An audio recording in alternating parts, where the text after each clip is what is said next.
Hi guys, so finally I got my hands on this new ESP32 beta chip.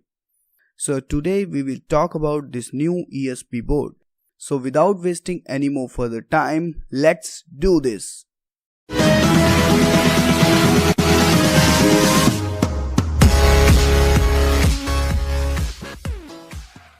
So in September 2019, espressif Systems announced their new chip called as ESP32 beta. Beta is added because only beta variant is available now. So I requested them to send me one. And thanks to espressif for sending this one. So today we'll discuss about this one. So in terms of appearance, you can see that it is pretty much similar to its siblings. And it has capabilities similar to its sibling ESP32. But don't think that it is an upgrade to ESP32 or it is more powerful than ESP32. Because this board stands somewhere between ESP8266 and ESP32. It is way powerful than ESP8266 but less powerful than ESP32. So first, let's talk about its CPU. So it has a Extensa LX7 processor. And a regular ESP32 comes with a Extensa LX6 processor. But LX6 is a dual core and this new LX7 is a single core processor. So that's why ESP32 beta is not as powerful as ESP32. But both of these processors are clocked at 240 MHz. And the ESP32 beta got 320 KB of SRAM, 128 KB of ROM.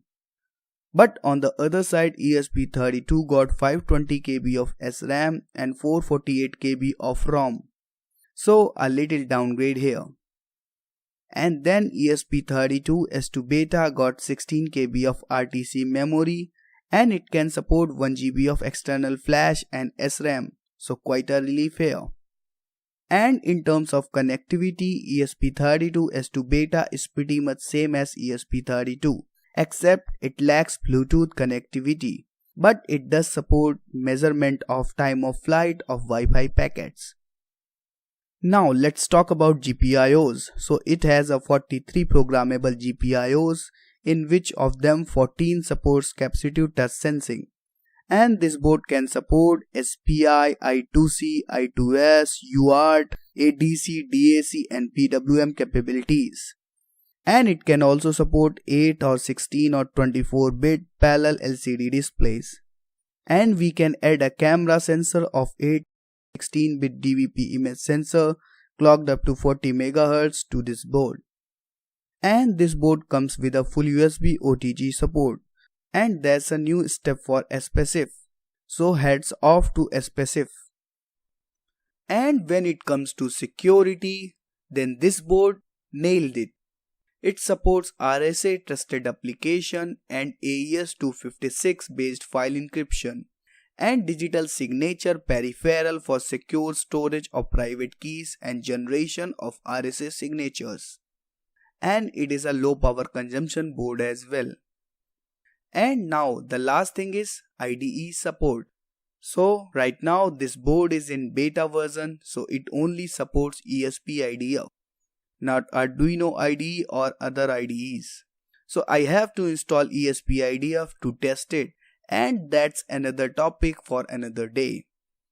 But I guess soon espressif will release its final version. Then it will support Arduino IDE and other IDEs.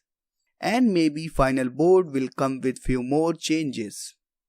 So guys, that's all for today. I hope you like this video. If you do, hit like, give me a share and don't forget to subscribe. And I'll see you guys in another video of mine. Till then, keep exploring.